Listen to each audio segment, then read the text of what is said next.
Olá a todos. Meu nome é Júlio Souza Guiar, da Universidade Federal do Maranhão, e apresento o trabalho Custos Arquiteturais da Evolução da Interoperabilidade em Saúde Digital, Evidências Empíricas em um Sistema de Acompanhamento Gestacional, SAG, desenvolvido com meus coautores da UFBA. A pergunta que motiva o trabalho é direta. Quanto custa em termos de engenharia de software adequar um sistema de saúde legado às exigências da NDS e da LGPD? E este trabalho responde com números. Dois fatos de contexto, bem rápido. Primeiro, o problema da saúde. Um quarto das mortes neonatais e quase todas as mortes maternas estão ligadas a cuidados suficientes, segundo a ONU. Os agentes comunitários de saúde estão na ponta deste cuidado, mas o dado que eles registram precisa circular entre os pontos de atenção. Segundo, com o arcabouço legal.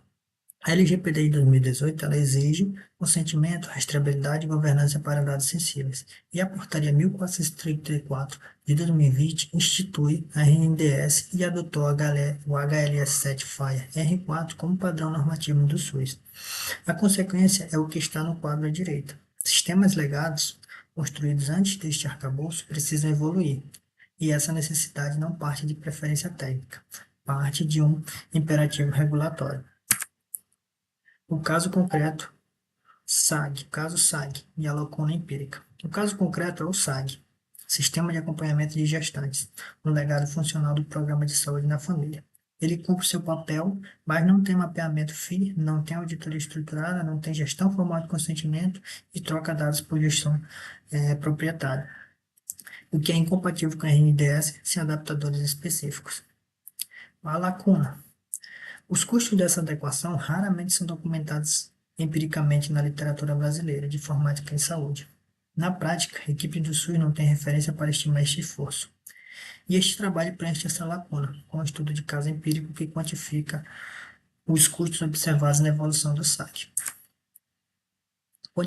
Três dimensões, dois custos e um ganho. Quantificamos em três dimensões, que são as três questões de pesquisa. QP1, que é o custo de código, linhas de código, complexidade ciclomática e índice de manutenabilidade.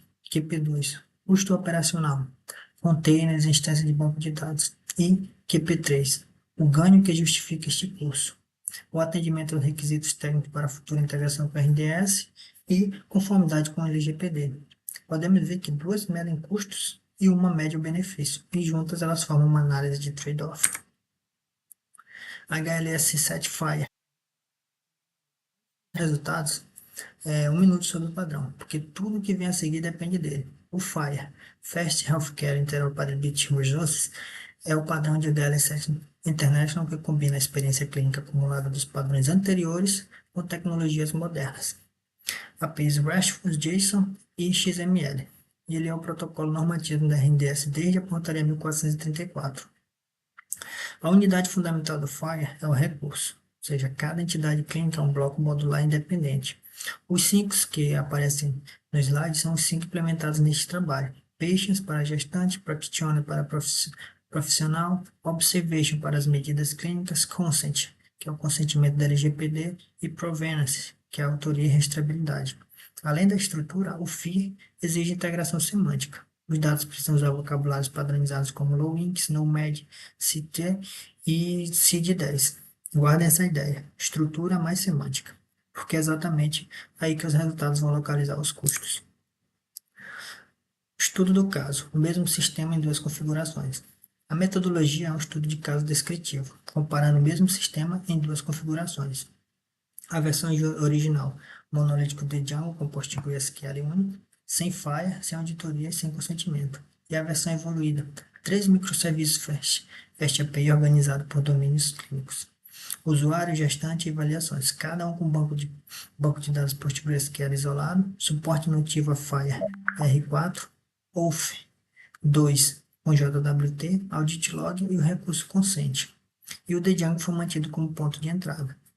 As ferramentas utilizadas são o Radon, para análise estática, excluindo diretórios de imigração, claro, e o K6, para os testes de carga, como rampa de 10 a 100 usuários virtuais em 8 minutos. E utilizado o mesmo script nas duas versões. O ambiente é controlado, mesma máquina. Os dados são sintéticos em conformidade com o LGPD. Este é o desenho da arquitetura evoluída. O Django permanece como ponto de entrada. a interface que o usuário conhece seja preservada, e as requisições são direcionadas aos três serviços, cada um com seu banco isolado. Essa configuração ela materializa o Stranger Figure Pattern, que Newman define como uma substituição gradual dos componentes de um sistema sem interrupção do serviço em produção. O legado opera como ponto de entrada, enquanto a lógica é delegada ao serviço. Um ponto de honestidade metodológica é: microservices não são o único caminho para a FIRE. É viável implementá-la em um monolítico modular. Aqui, a decomposição foi a estratégia adotada para isolar os domínios, e o que o estudo faz é documentar o custo desta escolha. Primeiro resultado: custo estrutural mensurável, custo lógico estável. O volume de código ele passou de 1.532 para 2.970 linhas lógicas, ou seja, o SLOC, que é da ferramenta Radon. Um crescimento de 93,8%, ou seja, quase o dobro. Esse é o custo da infraestrutura de conformidade, seja configuração do banco por serviço, OAuth2, audit logs, mapeamentos FIRE replicados em cada serviço. Mas vejam as outras duas métricas. A complexidade ciclomática média ficou praticamente igual, ou seja, 2,3 contra 3,10. E o índice de manutenibilidade caiu só moderadamente, permanecendo em ambas as versões acima do limiar de boa manutenibilidade, ou seja, acima de 65. Se fizermos a leitura conjunta, percebemos que o custo da conformidade é estrutural, não lógico. Há muito mais código, mas ele não é, em média, mais difícil. Achado central. A complexidade mora na transformação semântica. Este é o achado central do trabalho. A pergunta: onde estão os piores casos de complexidade em cada versão? Na versão original, a função mais complexa tinha CC14, que era na integração com a API de estimativa de risco. Já na evoluída, os piores casos sobem para 17, 19 e 23, e todos, sem exceção, estão no mapeamento FIRE. A função mais complexa de todo o sistema, com CC23, é a que converte o modelo de domínio da gestante para o recurso peixes, e vice-versa. Por quê? Porque a conversão bidirecional entre modelo de domínio e FIRE é inerentemente ramificada. Cada campo pode existir ou não, cada extensão precisa ser tipada, cada código precisa ser resolvido contra um vocabulário. A complexidade da adequação RNDS não mora nas regras de negócio, mora na transformação semântica dos dados clínicos. E isso é um achado com potencial de generalização para outros projetos. O preço operacional do isolamento por domínio. Segundo resultado, o custo operacional. A infraestrutura ela passou de 3 para 11 containers, 267% a mais, incluindo 4 instâncias independentes do PostgreSQL. Este custo ele não é acidental, ele decorre de dois requisitos. O isolamento de dados por domínio clínico atende ao princípio de minimização de acesso LGPD e traz, de quebra, isolamento de falhas na camada de dados. A exposição das APIs FIRE por serviços independentes isola a responsabilidade de conformidade. Ou seja, o que antes era comunicação em memória passou a ser HTTP entre serviços. E esse é o trade-off.